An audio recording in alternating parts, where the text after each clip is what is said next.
शुभ सकाळ सगळ्यांना. तर आज आहे सोमवार आणि सोमवारच्या दिवसाला तुम्हाला मी दाखवणार आहे की 30 आणि 31 तारखेला जी आपली पौर्णिमा आलेली होती आणि ज्येष्ठ अधिक मास मधली पौर्णिमा खूप खास होती. या पौर्णिमेच्या दिवशी मी सुद्धा सेवा ज्या केल्यात त्या तोडक्या मोडक्या का असेत ना, जशा पद्धतीने मी केल्यात त्या शेअर करायचा एक प्रयत्न करेन. तसेच तुम्हाला सांगेल आपल्या घरामध्ये सेवा घडणं खूप महत्त्वाचं असतं आणि तुम्ही ज्या पद्धतीने सेवा करतात मी सुद्धा त्याच पद्धतीने करत असते. असं नाही की मी वेगळ्या पद्धतीने करते आणि इथे तुम्हाला नक्कीच आजच्या व्हिडिओमध्ये दाखवण्याचा छोटासा प्रयत्न करेल.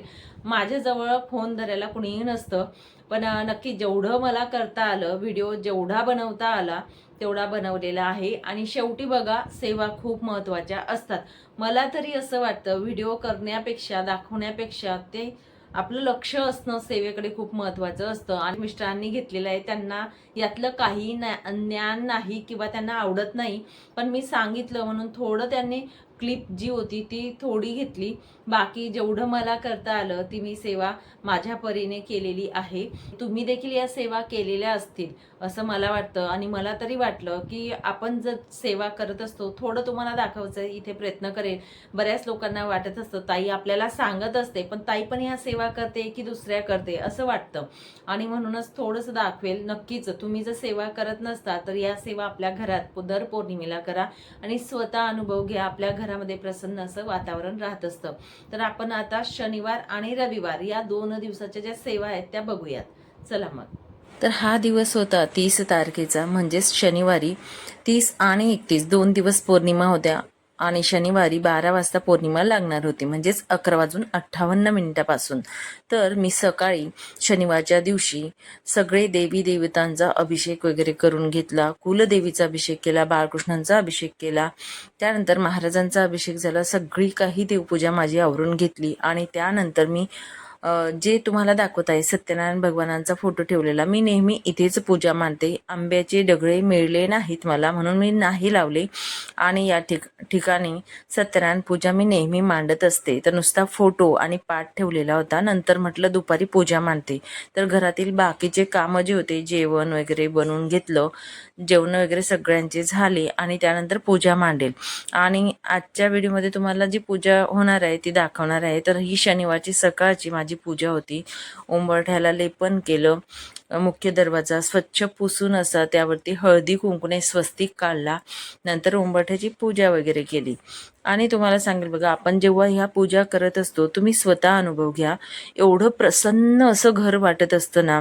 स्वतः अनुभव घ्या. मस्त छानसं असं उंबरठ्याला हळदीचं लेपन करा, रांगोळी काढा आणि दिवा वगैरे बाहेर प्रज्वलित करा. खूप वेगळं पॉझिटिव्ह एनर्जी आपल्या घरामध्ये येत असते. आणि ठराविक जे कालावधी असतात बघा, त्यावेळी तर नक्कीच करा. बाहेर गणपती बाप्पांची मूर्ती असेल तर नक्कीच त्यांना आपण स्वच्छ करा आणि अगरबत्ती ओवाळायला आपण पाहिजे. आणि रांगोळी जी असते छोटी का असे ना, आपल्या दरवाजाच्या बाहेर नक्कीच काढायची असते. आपण या पद्धतीने उंबराचं लेपन किंवा उंबऱ्याची पूजा झाली. त्यानंतर मी बघा संध्याकाळच्या वेळी इथे प्रसाद वगैरे काढून ठेवला. प्रसादासाठी मी इथे बनवला होता शिरा. आता शिरा मी बघा, सत्यनारायण भगवानांना एक नैवेद्य, स्वामींना एक नैवेद्य, एक नैवेद्य जो असतो तो कुलदेवीला द्यायचा होता आणि एक नैवेद्य मी जो याग करणार होती, विष्णू याग, त्यामध्ये मला लागणार होता. म्हणून असे 4 शिराच्या वाट्या ज्या होत्या छोट्या छोट्या वाटींमध्ये मी नैवेद्य काढून ठेवला. आणि इथे सत्यनारायण पूजा जी आहे ती आपली दर महिन्याची पौर्णिमेला आपण करत असतो, ती शनिवारच्या संध्याकाळी मी सत्यनारायण पूजा इथे करून घेतली. आणि बघा, पूजा करत असताना तुम्हाला सांगेल, ही पूजा आपण घरच्या घरी ब्राह्मण भटजींना न बोलवता आपण स्वतः करू शकतो. या पूजेचा बऱ्याच लोकांना अनुभव येत असतो. आर्थिक प्रॉब्लेम जर तुमच्या घरात असतील तर तुम्हाला सांगेल, दर पौर्णिमेच्या संध्याकाळी प्रदोषकाळी तुम्ही नक्कीच ही पूजा आपल्या घरात करायला शिका. एका ताईंचा प्रश्न होता की ताई मला ऑफिसमधून येताना लेट होत असतो, तर मी म्हणजे जास्त उशिरापर्यंत होतो, तर सायंकाळी प्रदोषकाळी मला जमत नाही, तर मी उशिरा थोडा केलं तर चालेल का? बघा, 9च्या आत, 8:30 9च्या आत करायचा प्रयत्न करा जर तुमचा असा प्रॉब्लेम असेल. पूजा मांडणी तुम्ही सकाळी करून घ्या ऑफिसमध्ये जायच्या आधी. मात्र पूजा जी असते ती आपण संध्याकाळी आल्यानंतर पूजा केली तरी सुद्धा चालेल. तर मात्र तुम्हाला सांगेल, 31ला तुम्हाला जमलं नाही तर 31ला तुम्ही पूजा केली तरीसुद्धा चालेल. तर इथे कुलदेवी ज्या आहेत त्यांचा अभिषेक मी सकाळी करून घेतला होता. त्यांना गजरा जो होता तो अर्पण केला. आणि त्यानंतर नैवेद्यामध्ये तुम्हाला मी जसं सांगत असते, तर पौर्णिमेच्या दिवशी निदान विडा जो असतो त्याचा नैवेद्य नक्कीच कुलस्वामिनींना दाखवायचा आहे. आठवण न पडता विडा आणि शिऱ्याचा नैवेद्य मी इथे दाखवला. गोडाचा कुठलाही नैवेद्य दाखवा. हा जो विडा असतो बघा, आपण शिऱ्याचा नैवेद्य उचलून घ्यायचा, कुलदेवीचा नैवेद्य, आणि जो विडा असतो तो रात्रभर देवीच्या समोर आपल्याला ठेवायचा असतो. दुसऱ्या दिवशी आपण तो विडा, जी घरातली कुलस्त्री असेल त्या व्यक्तीने खायचा. जर तुमच्या घरात सगळे लोक खात असतील तर थोडा थोडा सगळ्यांना दिला तरीही चालेल. एखादी आजारी व्यक्ती तुमच्या घरात असेल तर त्यांना थोडा विड्याचा नैवेद्य नक्कीच द्या, किंवा विडा त्यांना द्या खायला. म्हणजेच काय, आपल्या कुलदेवीचा कृपा आशीर्वाद आपल्यावरती राहत असतो. तर नक्कीच या पद्धतीने विड्याचा नैवेद्य मी जसं तुम्हाला सांगते, मी सुद्धा त्या पद्धतीने नैवेद्य ठेवत असते. म्हणून या सेवा आवर्जून आपल्या घरात करायच्या. आणि तुम्हाला अजून सांगेल, तोडकी मोडकी का असेना, सेवा मी इथे शेअर करण्याचा प्रयत्न केला आहे थोडासा. का तर तुम्हाला सुद्धा जाणून घेणं महत्त्वाचं असतं की मी ही सेवा करते का, कोणती सेवा ताई करत असते, हे तुमच्या मनात प्रश्न असतील तर त्या प्रश्नांची उत्तरं थोडक्यात मी इथे देत आहे. इथे तुळशी माता आहे. तुळशी मातेला तुपाचा जो दिवा असतात तो निरंजन मी लावलं. अगरबत्ती ओवाळताना आपल्याला भगवान श्रीहरी विष्णूंचं नामस्मरण रोज करायचं असतं. ओम नमो भगवते वासुदेवाय नमहा हा मंत्र जप करत आपल्याला तुळशी मातेला दिवा आणि अगरबत्ती ठेवायची आहे. अगदी दररोजच्या आयुष्यात ह्या सवयी करून घ्या. अधिक मास असल्या कारणाने आपण करत आहोत, पण नित्यनियमाने सुद्धा या सेवा आपल्याला करायच्या आहेत. त्यानंतर राहिलं आपलं श्रीयंत्राचं कुंकुमार्चन. तर सत्यनारायण भगवान जे होते त्यांची पूजा झाल्यानंतर श्रीयंत्रावरती मी कुंकुमार्चन इथे करून घेतलं. कुंकुमार्चन जो विधी असतो तो दर पौर्णिमेला आपल्याला वेळ काळ साध्य होईल त्या पद्धतीने तुम्ही करा. अगदी सकाळी दुपारी केलं तरीही चालेल. फक्त कालावधी जो असतो तो पौर्णिमेचा असावा. म्हणजेच काय, तर 12 वाजता आपली पौर्णिमा लागलेली होती, त्यानंतर तुम्ही दिवसभरात कधीही करू शकतात. आणि माता लक्ष्मीची मूर्ती जी दिसत होती, मी तुम्हाला शब्दात सांगू शकत नाही. अगदी बघा, कमळाचं फूल तर माझ्याकडे नव्हतं, पण गुलाबाचं फूल जे होतं त्यामध्ये मी विराजमान केलं आई भगवतीला, महालक्ष्मीला. आणि सुंदर असं रूप दिसत होतं. मन असं छान असं प्रसन्न वाटत होतं. तर इथे सगळी पूजा झाली. तुळशीची पानं मी नंतर अर्पण करणार होती. जे काही माझ्याजवळ जेवढे होते तेवढे आपण पानं अर्पण करणार होतो. आणि या ठिकाणी यागाची तयारी मी केली.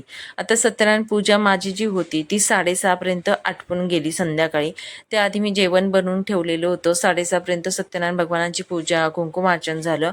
आणि 6:30 वाजता मी विष्णू यागासाठी बसणार होती.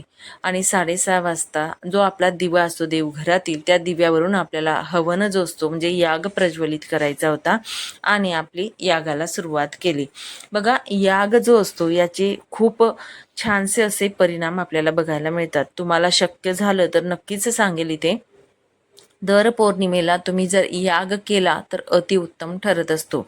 पण आपल्याला दर पौर्णिमेला जमत नसेल तर नक्कीच अशा ज्या तिथी असतात त्या तिथींना याग करायचा आहे. एका वर्षभरामध्ये निदान 4 याग आपल्या घरात व्हायला पाहिजे. म्हणजे हवन जे असतात ते 4 तरी आपल्या घरात व्हायला पाहिजे. आई भगवतीचे आपण नवरात्रीमध्ये करत असतो बरोबर, अष्टमीला जो हवन करतो, पण मात्र काही कालावधी किंवा काही वेळ काळ असा असतो की आपण करू शकत नाही.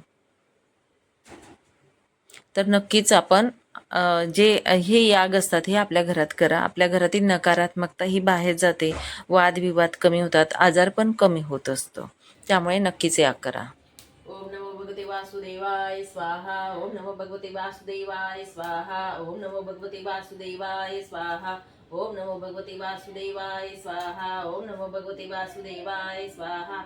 ओम नमो भगवते वासुदेवाय स्वाहा. ओम नमो भगवते वासुदेवाय पुरुषोत्तमाय स्वाहा. ओम नमो भगवते वासुदेवाय पुरुषोत्तमाय स्वाहा. ओम नमो भगवते वासुदेवाय पुरुषोत्तमाय स्वाहा. ओम नमो भगवते वासुदेवाय पुरुषोत्तमाय स्वाहा. तर या ठिकाणी माझा जो घरातला याग होता, विष्णू याग, तो संपन्न झाला. त्यानंतर बघा, मी जी शिऱ्याचा नैवेद्य आपल्याला मी इथे दाखवलेला होता, तुमची इच्छा त्यानंतर थोडं तूप टाकलं आणि हा जो याग होता हा झाल्यानंतर सगळं काही झाल्यानंतर मी शांत जेव्हा झालं नंतर दूध शिंपडलं होतं. जसं मी तुम्हाला व्हिडिओमध्ये सांगितलं होतं, ओम शांती शांती शांती, ते नंतर केलं. कारण याग असा चालू होता आणि त्यामध्ये मी नैवेद्य जो लास्टला दाखवलेला होता शिऱ्याचा, तो नैवेद्य सुद्धा इथे म्हणजे दाखवल्याने आपण घास देत असतो आपल्या देवतांना. तो पूर्ण म्हणजे छान असं तूप टाकल्यानंतर सुगंध दरवळत होता घरामध्ये, म्हणून मी जळू दिला आणि नंतर मग दूध नंतर अर्पण केलं. आणि या पद्धतीने 8:30पर्यंत माझी पूजा संपूर्ण झालेली होती. पूर्ण आवरावर करत होती. तुमच्या घरात सुद्धा असाच पसारा होत असेल असं मला माहिती आहे. आणि बघा, आपण पूजा करतो तेव्हा अशा गोष्टी घडत असतात, त्यामुळे या गोष्टींकडे इग्नोर करा. तर कुणी कुणी हा हवन केला ते नक्कीच मला सांगा. आणि बघा, जे आपण पूजा करत असतो तर खूप छान वाटत असतं आपल्या घरामध्ये. आता बरोबर मला 8:15 झाले. तर आज होता शनिवारचा दिवस. शनिवारच्या दिवशी 8:15 वाजता पूर्ण हवन जो होता, आपला याग जो होता तो पूर्ण झाला. तर सत्यनारायण पूजा पण झाली, कुंकुमार्चन झालं आणि तुळशी पत्र व्हायची बाकी. तुळशीची पानं आता वाहून गेली मी सत्यनारायण भगवानांना. याग मात्र झालेला आहे इथे. आता व्यंकटेश स्तोत्राचं अनुष्ठानचं बघेल. आता 12 वाजता करायचं आहे नियोजन. शक्य झालंच महाराज करून घेतील, विष्णू भगवान करून घेतील, भगवान श्रीहरी विष्णूंची इच्छा शेवटी, तर नक्कीच करेल. जेवढ्या सेवा आपल्याला शक्य होती तेवढा करायचा नक्कीच आज प्रयत्न करणार आहे. चला मग आता जेवण जे आहे बनवलेलं आहे. जेवणचं बाकी फक्त जेवण वगैरे झाल्यानंतर आवरल्यानंतर पुढची सेवा बघेल मग. तर बघा, हा दिवस होता रविवारचा. त्या दिवशी पौर्णिमा देखील होती. पौर्णिमा तिथी ही सूर्याने बघितल्यामुळे तो तिथी ग्राह्य धरला जातो. त्या दिवशी माझा उपवास होता. कुणाकुणाचा उपवास होता ते पण मला सांगा. पौर्णिमेचा उपवास कोण कोण करतं. तसेच त्या दिवशी छोलेंची भाजी बनवली होती आणि चपात्या, भात हा जेवणाचं बनवून सगळं नाश्ता सगळ्यांचा झाला होता. तो काही मी शेअर केला नाही तुमच्यासोबत. उपमा बनवला होता आणि जेवण बनवून ठेवायचं होतं मला. त्यानंतर सेवा थोडी होती कुलदेवीची, ती करायची होती आणि नंतर मला बाहेर जायचं होतं. पण बघा, माझ्यापासून तुमच्यापर्यंत सगळ्याच लेडीजला हा प्रॉब्लेम असतो किंवा स्त्रियांना असतं की आपलं घरातलं आवरून आपल्याला अध्यात्म म्हणजे आपल्या सेवा करायच्या आणि त्यानंतर आपल्या काही इच्छा असतात त्या पूर्ण करायच्या असतात. म्हणजेच काय बघा, संपूर्ण आवरून झालं त्यानंतर कुलदेवीची मी कुंकुमार्चनची सेवा बाकी होती. जो शनिवार होता त्या दिवशी मी श्रीयंत्रावर केली, मात्र देवीचं कुंकुमार्चन राहिलेलं होतं म्हणून कुंकुमार्चन केलं. कुंकुमार्चन केल्यानंतर मी देवीची ओटी भरली त्या दिवशी. आणि ओटी भरण्यासाठी बघा, साडी जी होती ती माझ्यासाठी आणलेली होती मी. तर माझं बऱ्याच वेळा असं घडत असतं, जेव्हा पण मी नवी साडी आणते तर मी स्वतः कधी देवीला ओटी भरल्याशिवाय ती पिको फॉल किंवा म्हणजे बाइंडिंग करत नाही. तर मी नेहमी जी पण साडी माझ्यासाठी आणते ती कुलस्वामिनीला ओटी म्हणून मी तिथे ओटी भरते आणि नंतर मी तिला वापरायला काढत असते. तर त्याच पद्धतीने मी ही साडी म्हणजे 2 दिवस आधीच आणली होती, काही कारणास्तव आणलेली आहे. तर ह्या साडीला मला असं वाटलं की देवी भगवतीची ओटी भरावी म्हणून मी ही साडी ओटी भरण्यासाठी ठेवली. घरात ओटी भरली आणि नंतर मग दुसऱ्या कामासाठी निघालो. तर बघा, ओटी भरायचं, कुंकुमार्चनचा ही जी सेवा होती ही झाली, पण मला पाठ देखील करायचा होता दुर्गा सप्तशतीचा. मात्र एक काम असं आलं अचानकपणे, मैत्रिणीसोबत आम्ही गेलो पिक्चर बघायला, तो म्हणजेच देऊळ बंद. आता देऊळ बंद जो पिक्चर होता तो 1:10 शो होता आणि त्यासाठी आम्ही 12:30ला घरून निघालो आणि पूजा वगैरे ओटी भरून सगळं काही झालं आणि 12:30ला निघालो. सुंदर असा चित्रपट होता, खूप छान वाटलं बघून. आणि सगळ्यांना सांगेल, तुम्हाला जर देऊळ बंद बघायचं असेल तर नक्कीच बघा, खूप सुंदर असा चित्रपट आहे. स्वामींचं जी पार्श्वभूमी बघितली ना, अगदी तुम्हाला सांगेल अंगावर काटा आणि डोळ्यात पाणी आल्याशिवाय राहणार नाही. आणि खूप सुंदर असं सिनेमा बनवलेला आहे. या चित्रपटामध्ये शेतकऱ्यांविषयी जे प्रश्न असतात ते मांडलेले आहेत आणि माणसात देव बघा असं मी तुम्हाला नेहमी सांगत असते आणि आता पण तेच सांगेल की या चित्रपटामध्ये दाखवलेलं आहे. महाराजांनी स्वतः सांगितलेलं म्हणजेच काय, ज्यांचे कर्म नितळ असतात, पाण्यासारखे शुद्ध असतात, त्यांना महाराज दर्शन देतात. हे सगळ्यात महत्त्वाचं आहे. आणि म्हणून आपले कर्म चांगले ठेवायचे, मन चांगलं ठेवा आणि चांगल्या मनाने जर आपण केलं तर नक्कीच महाराज आपली साथ देत असतात. शेवटी प्रारब्ध जे असतात ते आपल्याला भोगायचेच असतात. आणि बघा या पिक्चरामध्ये जे काही दाखवलं खूप सुंदर असं समाजापुढे ठेवण्यासाठी आहे आणि नक्कीच चांगलं आपण त्यामधून घ्यावं. तुम्ही पण हा पिक्चर बघितला नसेल तर नक्कीच जा आणि कुणी बघितला ते पण सांगा. आणि तिथून आल्यानंतर बघा आम्ही आलो 4:30 पावणे 5ला. सगळे घरात मुलं आणि मिस्टर होते ते झोपलेले होते. लहान मुलगा अभ्यास करत होता. म्हटलं चला मग आल्या हाती मी लगेच दुर्गा सप्तशती पाठ करायला बसली आणि 4:30 पावणे 5ला आल्यानंतर बसली. त्यानंतर 6:30 पर्यंत माझा दुर्गा सप्तशतीचा पाठ पण पूर्ण झाला. देवी भगवतीने माझ्या हातून ही सेवा करून घेतली. तर या पद्धतीने माझा पौर्णिमेचा दिवस जो होता तो गेला, या सेवांमध्ये गेला. धावपळ होत असते, जीवाची ओढाताण होत असते, पण बघा आपण जी सेवा करतो त्याचं मनशांती खूप मोठी असते. आपल्या मनाला कुठेतरी छान असं सुंदर असं वाटत असतं. आपल्या घरात ही पॉझिटिव्ह एनर्जी येत असते. आपलं घर हे प्रसन्न वाटत असतं. आणि माझ्यापासून तुमच्यापर्यंत सांगते, सगळ्यांचीच अशीच धावपळ होत असते. मला माहिती आहे, मी सेवा करते म्हणून प्रत्येकाची धावपळ होते. पण तुम्हाला सांगू का, यामधून आपल्याला खूप जे सुख मिळतं ना ते कुठेच पैसे देऊन सुद्धा घेता येत नाही. म्हणून यामध्ये आपण स्वतःला अडकवून ठेवायचं आणि आपण पुढे अजून एक पाऊल टाकायचं. महाराजांकडे आपण जात असतो. अध्यात्म केल्याने आपल्याला मानसिक शांतता देखील मिळत असते.